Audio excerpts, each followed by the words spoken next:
Semoga Allah mencatat sebagian amal ibadah kita. Amin, amin, amin. Tak lupa salawat serta salam kita haturkan kepada junjungan kita Nabi Agung Muhammad SAW. Allahumma sholli alaihi. Yang mana kita tunggu syafaatnya di dunia sampai di akhirat. Amin amin. Ya rabbal alamin.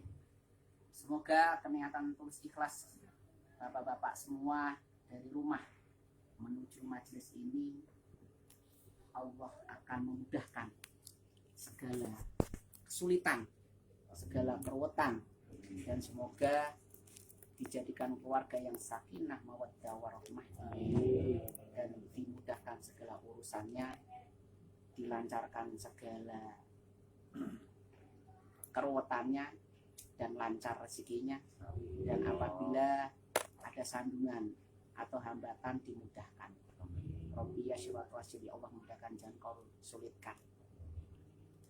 Alhamdulillah wa syukurillah, kita masuk bulan Sya'ban, tapi bulan yang akhir, yang insya Allah nanti tanggal 13 sembari nunggu pengumuman dari pemerintah, kita akan menghadapi bulan Ramadan. Marhaban ahlan wa sahlan bi hudurikum. Semoga kita diberikan kesehatan dan kita mampu menjalankan puasa dengan penuh 30 hari, dan yang terpenting puasanya dijalankan, sholatnya harus dijalankan karena sama-sama wajibnya, ya Pak ya. Karena kalau puasanya dijalankan tetapi sholatnya nggak dijalankan, percuma, ya kan? Karena kita menjalankan puasa tetapi sholatnya tidak dijalankan, harus full 5 waktu, tidak ada kompromi lagi.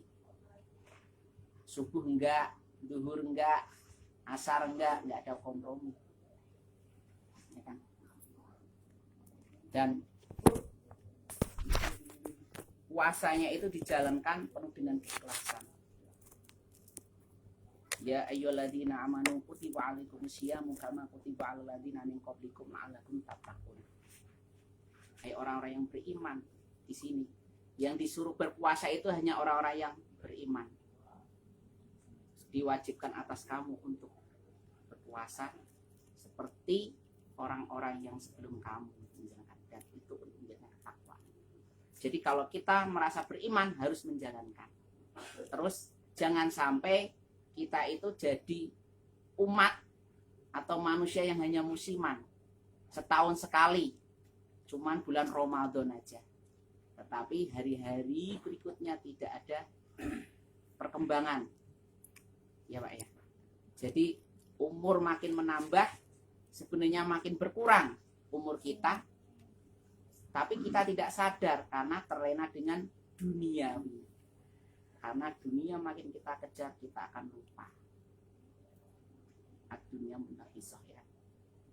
Dunia itu ibaratnya sebenarnya itu untuk melupakan, melalaikan manusia. Jangan sampai kita terlena dengan dunia. Insya Allah kalau kita mampu seimbang antara dunia dan akhirat, insya Allah dunia akan mengejar kita. Ya enggak Pak? Yang penting jangan ngoyo, ya. Kerja pagi sampai malam, pakai pagi lagi, kaya kagak, ya. Sholatnya juga nggak dijalani, percuma, kebahagiaannya nggak ada, ya Pak ya. Yuk mari kita perkuat keimanan dan ketakwaan kita. Sebenarnya kalau saya mengisi kayak gini sebenarnya diulang-ulang mulu, ya enggak Pak? Tetapi sekarang di YouTube juga udah banyak dengerin ceramah-ceramah, terkadang cuma buat hiburan, masuk kanan keluar kiri. Jadi jangan dilihat dari orangnya itu pintar bicara, orangnya itu ngalim ya Pak, bukan alim, ngalim kelihatannya luarnya, tetapi akhlaknya tidak baik. Makanya zaman sekarang itu banyak orang yang tertipu dengan dohirnya, tetapi batinnya tidak tahu. Makanya Kalau kita pengen tahu orang itu baik atau tidak, itu dilihat dari akhlakul karimahnya, akhlaknya baik. Ya, Pak, ya. Jangan dilihat akhlak baik, wah itu punya teman, punya saudara ngomongnya halus lembut. Bukan dalam akhlak itu ya dalam bicara, tapi dalam tingkah laku juga. Soalnya sekarang banyak, ya kan? Bibirnya manis seperti madu, tetapi dirasakan pahit. Banyak nggak, Pak? Karena banyak kena janji palsu. Kita pengen masuk surga tapi kita tidak mau menjalankannya. Kewajiban kita ya percuma. Kapan? Ya. Makanya kita kumpul kayak gini, kita doa bareng, zikir bareng, sebulan sekali, 36 hari sekali. Kita benar-benar menjalani dengan keikhlasan, insya Allah semua akan dimudahkan. Ya kan, Pak? Kalau kita mempunyai kesulitan, nah kita introspeksi diri, kenapa kok kesulitan itu ada? Ya kan? Mungkin untuk berbagi sahabat, berbagi saudara, ya, berbagi teman-teman, kan gitu. Tetapi kalau kita tidak berikan permasalahan, ya enggak, kita tidak ada semangat hidup. Coba kalau kita tidak diberikan suatu ujian atau cobaan dari Allah, sama sholat tekun aja udah nggak ada semangat hidup. Enggak, makanya orang-orang yang alim dia pengennya di dunia itu cepat, nggak mau lama. Kalau lama-lama karena nanti banyak menumpuk dosa. Tapi kalau kayak kita ini pengennya panjang umur, ya enggak, Pak? Kitanya panjang umur. Iya. Tetapi kalau pengen panjang umur tapi tidak mau silaturahmi juga, makanya gunanya silaturahmi itu apa? Untuk memperpanjang umur, banyak rezeki dan banyak saudara. Kalau kita mau silaturahmi kayak gini majlisan, kita udah mau niat, kita mau ngikut, delalanya ada aja nggak bisa. Karena apa? Yaitu tadi Allah menguji. Tetapi kalau dalam kemaksiatan pasti mampu, pasti bisa. Kenapa? Yaitu ada campur tangan setan. Makanya setan sekarang yang paling ganas bukan setan wujudnya jin, tuh bukan, tapi setan wujudnya manusia, itu paling ganas. Ya enggak? Itu enggak. Kalau setan wujud manusia itu bisa di sekitar kita dan bisa satu rumah dengan kita. Kan di situ. Makanya mari kita perkuat keimanan dan ketakwaan kita, biar ada rasa sebuah kebahagiaan. Jangan dari dulu monoton gitu-gitu aja. Punya keinginan untuk merubah tapi tidak ada niatan, yang percuma. Niat doang tapi tidak berubah, percuma juga. Ya kan? Bismillah dulu. Terus kita jalanin, masalah bisa atau tidak nomor 2. Insya Allah pasti bisa. Tetapi kalau hidup kita gitu-gitu aja, percuma hidup. Karena dunia ini diciptakan untuk manusia. Tapi kalau hidupnya nggak bahagia ya percuma. Mungkin kalau ada kekurangan pada diri kita ya, yaitu tadi al-ismu khata'un nisyan.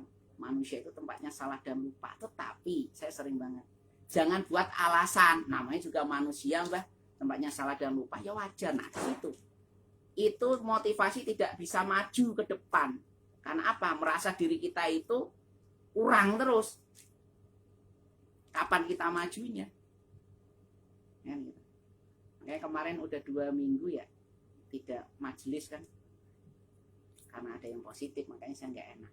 Sebenarnya dengan adanya kayak gini, insya Allah penyakit akan jauh dari diri kita. Amin. Karena penyakit itu datang itu untuk menguji umat. Kalau umat yang beriman, insya Allah. Ya kan? Kalau tiap hari kita wudhu, kita sholat kan enggak. Makanya kemarin ada yang nanya juga, Mas Mbah, saya di perjalanan, saya sholatnya nggak tepat waktu. Nggak apa-apa.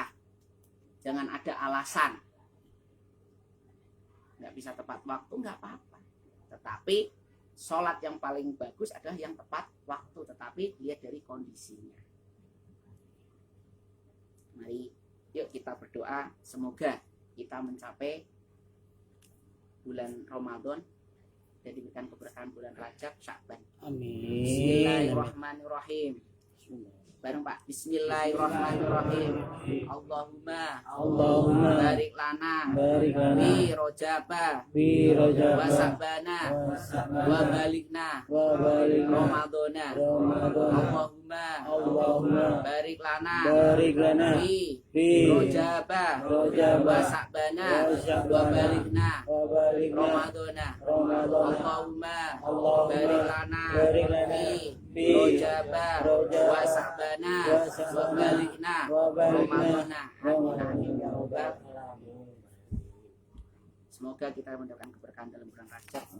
Amin. Dan mencapai pada bulan Ramadan. Amin amin ya rabbal Amin. Amin. Dan nanti terakhir kita salam-salaman karena mau bulan Ramadan.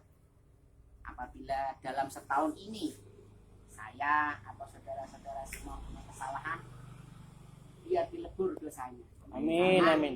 sebuah kesalahan itu wajib kita harus meminta maaf, ya Pak ya. Karena biar 000 gitu. Masalah diterima atau tidaknya tergantung sama manusianya itu tadi. Tetapi kalau kita udah mengucapkan minta maaf, insya Allah semua bisa 0-0. Dendam ilangin. Kita ke depan ini lebih baik lagi. Walaupun ekonomi sekarang lagi begini, tunjukkan bahwa kita mampu. Jangan terlena dengan suasana.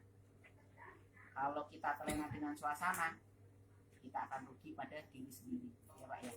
Makanya kalau pas ada waktu, ada kesempatan untuk majelis, ikut, ya kan. Kalau mau kerja, kalau bisa tuker, mau bayar orang lain nggak apa-apa. Karena apa? Itu bukan untuk saya loh Pak, untuk buat bapak-bapak sendiri. Makanya waktu kita zikiran, kita doa, terus kita zikir, kita doa minta sama Allah, nanti akan kembali pada diri kita sendiri, ya kan. Kalau bapak-bapak maaf nih, belum tentu juga zikiran di rumah paling banyak, belum tentu. Kalau saya lihatin ini nggak ada yang sampai 1000 tuh, ya kan. Baca 1000 malam, tengah malam nggak ada. Nah, mumpung kayak gini, ayo. Kalau bisanya bismillah, bisanya apa-apa. Gitu. Jangan ada minder, soalnya ada juga kemarin ada yang ngomong sama saya mau ikut tapi nggak bisa ngaji, nggak apa-apa, semampunya. Itu nanti terakhirnya setelah doa kita salam-salaman, minta maaf. Kalau salaman kan nggak boleh ya, kayak gini aja lah. Kalau takut corona, kalau saya sih nggak takut. Kalau takut corona gini aja nggak apa-apa, simbol ya. Itu aja. Kita lanjutkan dengan tahlil, zikir dan doa. A'udzubillahi